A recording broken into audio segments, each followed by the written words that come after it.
7TV, mesdames et messieurs, il est 13 h. Bonjour, bienvenue dans ce journal. À la une de cette édition, pour commencer, l'élection du nouveau pontife romain en succession au pape François. Un long processus commence ce mercredi. Les 133 cardinaux se réuniront dans l'après-midi pour un seul tour de scrutin. Ce matin, néanmoins, une messe a été célébrée. Et puis affaire Azourafane avec les insultes proférées contre l'ancien président Macky Sall, le procureur de la République a ordonné son arrestation si la division spéciale de cybercriminalité a été saisie en ce sens. L'intéressé serait en ce moment en fuite, dernièrement localisé à Kaolack. Et pour finir, le prix du carburant au Sénégal, un des plus chers du classement mondial, une cherté à tous les niveaux dénoncée du côté des consommateurs et des transporteurs. La situation est pesante. Voilà tout pour l'essentiel des titres. Le développement, c'est tout de suite.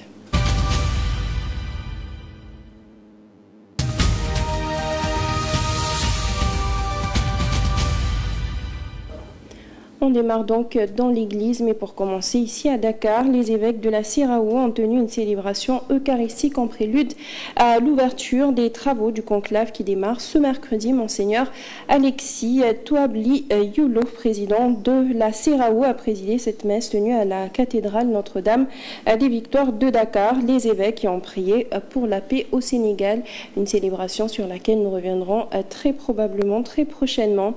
En attendant, on reste avec l'Église et nous l'annoncions dans les titres. La procédure à la succession du pape François démarre ce mercredi. Les 133 cardinaux électeurs chargés de choisir celui qui succédera au pape François se retrouveront dans l'après-midi à l'intérieur de la chapelle Sixtine au Vatican. Néanmoins, la journée du conclave a commencé par une messe ce matin célébrée dans la basilique Saint-Pierre intitulée pour l'élection du pontife romain. Un seul tour de scrutin aura lieu le 7 mai. Ce 7 mai, tandis que 4 tours auront lieu les jours suivants, de le matin puis de l'après-midi. À l'issue de ce conclave, l'Église tiendra son 267e pape.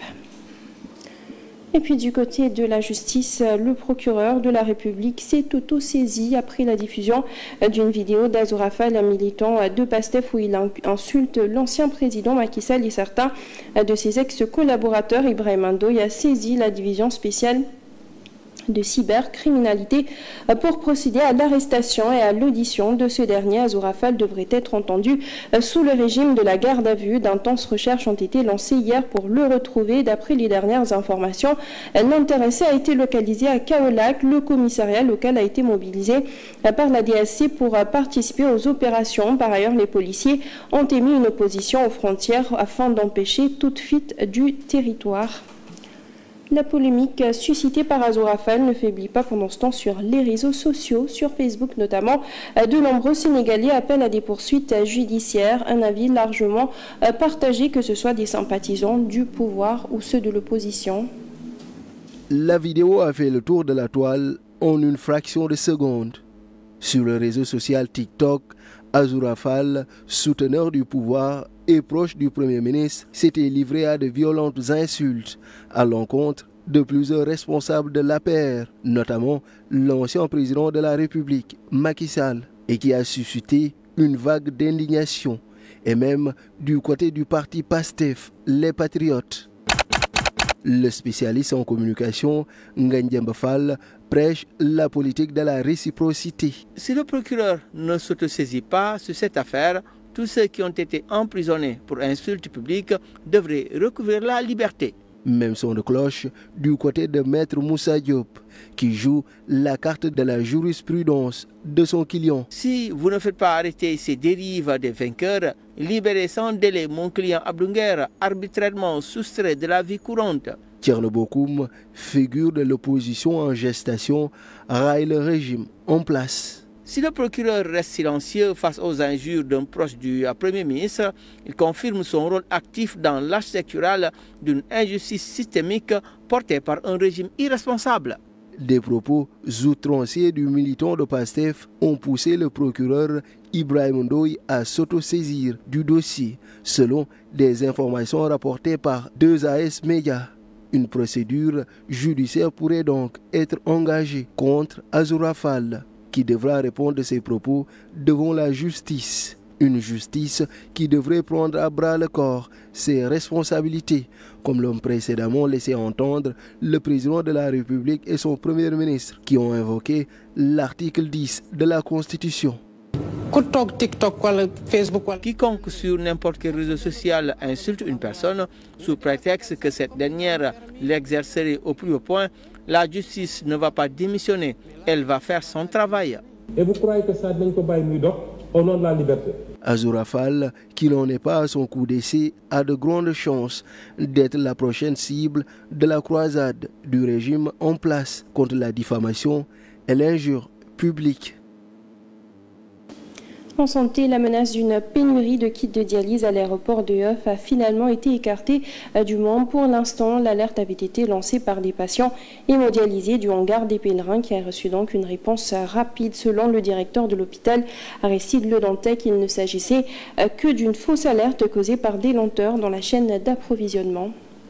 Plus de peur que de mal, les hémodialysés du hangar des pèlerins de l'aéroport de Yoff ont finalement reçu leur traitement. Pour le moment, c'est disponible, mais il n'y en a pas assez. La pénurie de kits annoncée à la veille a été évitée de justesse, mais le risque de pénurie reste tout de même très imminent. D'habitude, on branche vers 4h, 5h comme ça. Aujourd'hui, vous voyez à quelle heure on a branché, parce qu'il n'y avait pas de matériel de dialyse, ce qui est anormal. Il ne faut pas qu'on attende que les matériels soient en manque pour pouvoir amener les matériels. Une alerte qui n'est pourtant pas la première. Ces malades sont très souvent envahis par la peur de manquer des séances qui pourraient mettre leur vie en péril. C'est la énième fois.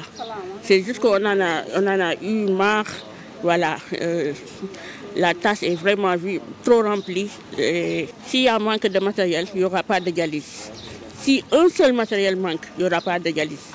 Donc, il ne faut pas que ces matériels soient en manque. Mais le directeur de l'hôpital Aristide Le Dantec, en charge du centre du hangar des pèlerins, tient à rassurer. Il y avait une rupture au niveau de notre stock, au niveau du hangar. Mais vous savez, c'est des stocks délocalisés. Hein. Donc, nous prenons nos kits à la PENA et donc nous les utilisons pour nos malades. Mais la PENA les prend chez Carrefour Médical. Et Carrefour Médical les commande à l'étranger. Donc, c'est toute une chaîne logistique qui est là.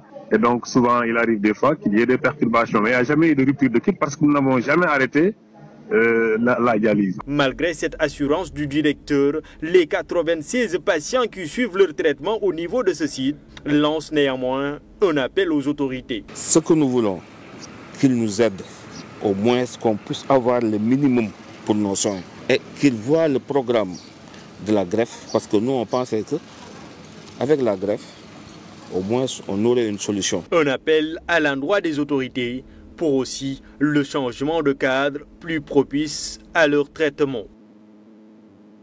Sur un tout autre registre à présent, le Sénégal occupe la 31e place du classement mondial des pays avec le carburant le plus cher. Le prix du litre d'essence est vendu à 990 francs CFA. Cette cherté du carburant amène plusieurs observateurs à s'interroger. Dans une publication sur les réseaux sociaux, Madiam Baldienne dénonce le prix élevé du carburant au Sénégal du côté des consommateurs comme les transporteurs également. C'est la même inquiétude.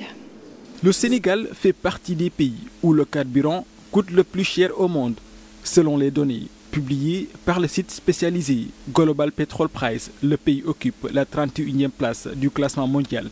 Au 28 avril 2025, le prix d'essence y est vendu à 990 francs, un prix jugé incompréhensible par certains observateurs, à l'image du journaliste Madiam Baldienne. Sur son compte X, il s'interroge sur cette cherté alors que les cours mondiaux sont en nette baisse. Les prix des carburants au Sénégal sont les plus chers en Afrique et peut-être même au monde. Les prix à la pompe baissent grâce aux cours mondiaux en chute. 60 $ le baril. Incompréhensible, non? À l'échelle du continent africain, seule la République centrafricaine affiche un prix plus élevé, avec un litre d'essence vendu à 1100 francs CFA. Cette flambée des prix inquiète de plus en plus les consommateurs, notamment les chauffeurs de transport en commun. Le gasoil coûte cher. Aujourd'hui, le métier de chauffeur est très difficile. Ça nous arrive d'acheter 25 000 francs CFA de carburant et que ça ne tienne même pas une journée.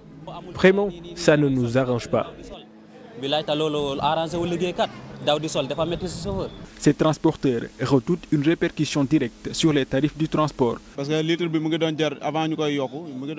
Avant la hausse, les 20 litres de carburant nous coûtaient 13 100 francs. Maintenant, on achète les 20 litres à 15 100 francs CFA. C'est devenu compliqué. C'est souvent ce qui fait qu'on augmente le prix du transport. Nous ne voulons pas en arriver là. L'idéal serait de diminuer le prix du carburant. Nombreux sont ceux qui espèrent qu'avec l'entrée en production du pétrole et du gaz, les prix à la pompe seront enfin revus à la baisse. Du secteur du transport, toujours le gouvernement a fixé un nouveau barème des amendes forfaitaires appliquées aux infractions du code de la route. Ces tarifs qui varient entre 5 000 et 30 000 francs CFA ont été bien accueillis du côté des conducteurs. Ils se disent prêts à se conformer aux nouvelles règles. Cependant, pour les chauffeurs de bus Tata, la règle contre la surcharge devrait être revue d'après eux. Les acteurs du secteur du transport approuvent les nouvelles mesures prises par le gouvernement pour sanctionner certaines infractions au code de la route. Ces mesures concernent notamment les amendes forfaitaires désormais fixées entre 5 000 et 30 000 francs CFA selon la gravité de l'infraction. Ces mesures sont les bienvenues. Pour celui qui est en règle, si on se conforme, on n'aura aucun problème. Je suis chauffeur de taxi et tout le monde sait que nous ne roulons pas avec un excès de vitesse. Toutefois, ils insistent pour que ces sanctions s'appliquent à tous les usagers de manière équitable. La loi doit s'appliquer à tout le monde. Nombreux sont les véhicules qui roulent dans ce pays alors qu'ils ne sont pas en règle. Je pense que la surveillance des routes doit être renforcée. Parmi les infractions ciblées figurent la conduite sans assurance, le défaut de freinage ou d'immatriculation, ainsi que la surcharge des passagers dans les transports en commun. Sur ce dernier point, certains chauffeurs appellent les autorités à faire preuve de compréhension. Nous sommes là pour les clients et vice-versa. La surcharge dont on parle, c'est juste à certaines heures de la journée. Des fois, les clients eux-mêmes nous poussent à le faire. Les conducteurs de motos de roues ne sont pas en reste. Ils s'exposent désormais à une amende de 5 000 francs pour excès de vitesse ou pour port de casque non homologué. Je suis parfaitement d'accord pour le port du casque. C'est une obligation pour tout conducteur de moto de roues. Vraiment, rien n'est compliqué dans cette décision des autorités. L'immatriculation et l'assurance sont des gages de sécurité. Le gouvernement justifie cette révision des amendes par une nécessité de renforcer la sécurité routière et de lutter efficacement contre l'indiscipline sur les routes.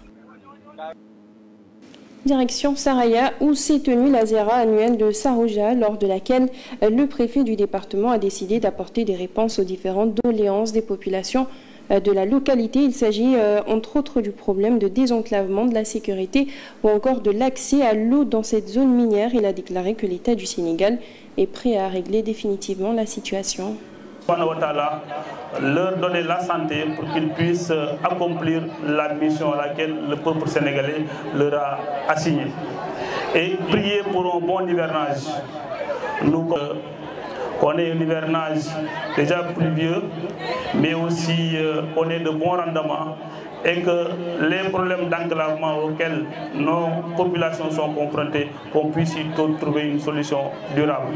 Nous nous engageons à prendre en main les doléances et les préoccupations des populations et nous avons toujours été soutenus par l'autorité qui est le préfet du département de Saraya et souhaiter que le khalife général de Sarouja, mais aussi notre imam ratib de Saraya, le président du conseil islamique de Kédougou et toutes les notabilités religieuses puissent prier pour ce pays-là. Et puis nous l'annoncions à l'entame de ce journal, les évêques de la CIRAO ont tenu une célébration eucharistique en prélude à l'ouverture des travaux du conclave qui démarre ce mercredi. Monseigneur Alexis Touabli-Yulo, président de la CIRAO, a présidé cette messe tenue à la cathédrale Notre-Dame des Victoires de Dakar. Les évêques ont prié pour la paix au Sénégal. C'est une délégation de plus d'une centaine d'évêques, des secrétaires épiscopaux et d'autres prêtres venus des 16 conférences épiscopales que regroupe la CIRAO.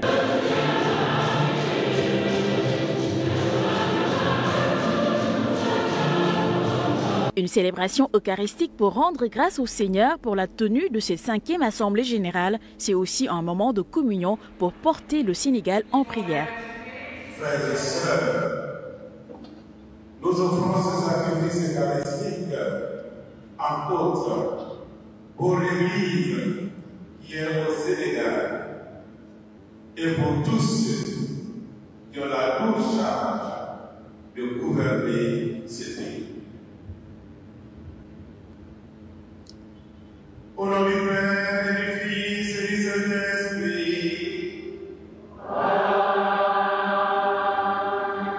Les textes du jour présentent l'apôtre Étienne persécuté et lapidé. L'évêque de Ziguinchor, qui a eu l'honneur de faire l'homélie de cette célébration, a exhorté les fidèles à cultiver le pardon. Plein de chrétiens tombent encore aujourd'hui comme Étienne. Que le Seigneur leur fasse grâce de pardonner comme le Christ et comme Étienne. Que le Seigneur nous fasse grâce à nous, pasteurs, d'enseigner toujours que c'est le pardon qui nous identifie au Christ et qui aide à construire la paix et la réconciliation. Même dans les conditions les plus difficiles, les conditions les plus inacceptables, ce pardon-là, face à la haine et à la violence, n'est possible que lorsqu'on est, comme Étienne, rempli de l'Esprit Saint. Pour une église synodale et autonome au service de la justice et de la paix en Afrique de l'Ouest, tel est le thème de cette 5e Assemblée générale de la CIRAO. Les évêques vont entrer en conclave les 7, 8 et 9 mai dans l'optique d'échanger sur les défis auxquels sont confrontés les États de l'Afrique de l'Ouest, mais surtout l'Église et sa communauté.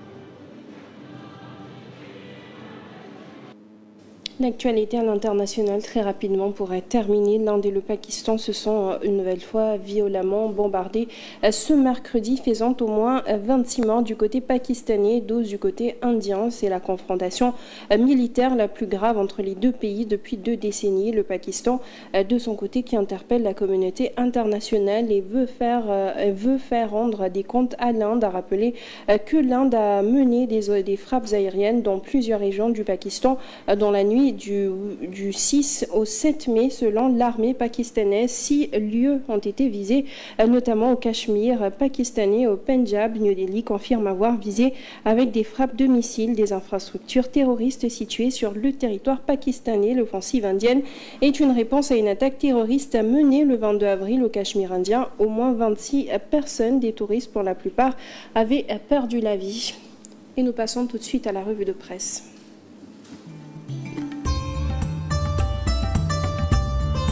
Bonjour. Les quotidiens reçus ce mercredi principalement mettent l'accent sur les mesures prises par l'État pour un bon approvisionnement du marché en moutons tabaski. Selon le Soleil, l'État prend le bélier par les cornes. Le journal indique que le secrétaire général Mohamed Al-Amin Lo a présidé mardi au bureau administratif un conseil interministériel consacré à la préparation du tabaski et à la lutte contre le vol des bétails à un peu plus d'1 mois de cet événement religieux. Au cours de cette rencontre qui s'est tenue en présence des éleveurs, des vendeurs de moutons, 28 mesures ont été adoptées sur un besoin de 830 000 moutons. 230 000 seront importés selon la publication. L'AS mettant en exergue les mesures phares du gouvernement, indiquant entre autres que le ministre des Forces armées et le ministre de l'Intérieur doivent assurer la sécurité des personnes et des biens tout au long de la chaîne d'acheminement et de commercialisation de moutons. Sud Quotidien souligne que cette année, l'État ne veut pas revivre les cafouillages passés dans la préparation de la tabaski. L'État entend capitaliser sur les leçons de 2024 et prendre la main sur un secteur livré trop souvent aux improvisations, à l'anarchie dans la vente de moutons et au vol de bétail. Restons dans le Sud Quotidien qui traite également de la cérémonie d'ouverture de la 5e Assemblée générale des conférences épiscopales réunies de l'Afrique de l'Ouest présidée par le président Diomaye Faye, placée sous le thème pour une église synodale et autonome au service de la justice et de la paix en Afrique de l'Ouest. Le chef de l'État a doublé religieux selon l'info qui souligne que devant les collèges de 150 évêques venus de la sous-région, Bassirou Diomaye Faye a magnifié la contribution essentielle et irréprochable de l'Église catholique à la paix et au développement des pays africains. Dans Vox Populi, c'est Bassirou Diomaye Faye qui déclare la religion n'est pas hors des politiques publiques. Autre personne qui est dans de beaux draps, c'est Amadou Ba, l'ancien Premier ministre. Son observateur avec l'affaire des dépôts à terme, ce sont 141 milliards, 87 millions environ placés et non reversés au trésor public.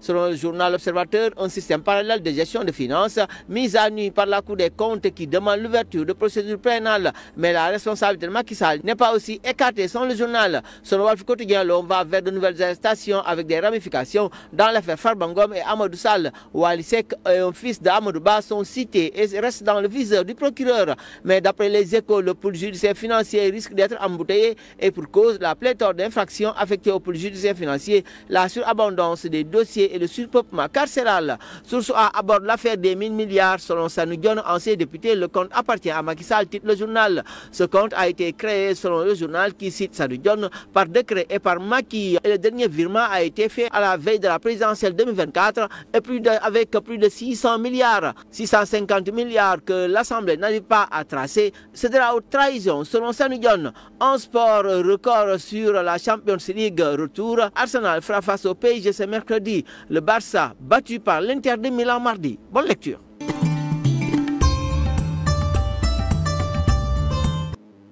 C'est la fin de ce journal. Merci à vous de l'avoir suivi. À 14h, vous avez le Wolof. Merci, bonne suite de programme sur la 7 TV.